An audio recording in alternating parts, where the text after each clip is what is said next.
Signora Maria, ma cos'ha qui in mano? Un servizietto, perché ci sono anche i tovagliolini, che l'ho realizzato quando io non l'ho fatto nemmeno a casa. Allora andavo dalla ricamatrice e mi ha fatto fare questo. Questo è lo sfilato, Sì, questo è lo sfilato. un'arte che lei continua a portare avanti con tanta A pazienza. me piace e quindi lo faccio volentieri.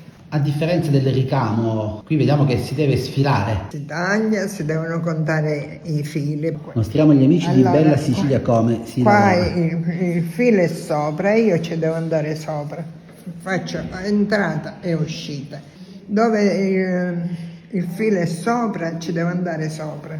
Dove è sotto, ci entro ed esco dall'altra parte. Chi le ha insegnato quest'arte? Allora era la mamma che lo faceva, perché all'epoca erano tutte le persone, grandi, piccole, e facevano tutto questo lavoro. E io lo vedevo fare alla mamma e l'ho imparato da sola, però piano piano ce l'ho fatta.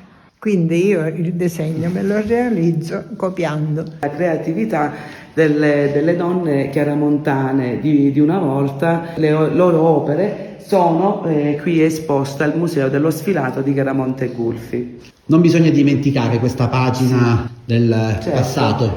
il nostro passato che rimane sempre con noi, importante ricordarlo, è importante anche farlo vedere ai nostri giovani. È un telaio, io mi ricordo ce l'aveva mia nonna. Quindi una volta era delle case di tante persone, tante Sì, donne. ma era qualcosa così di grande.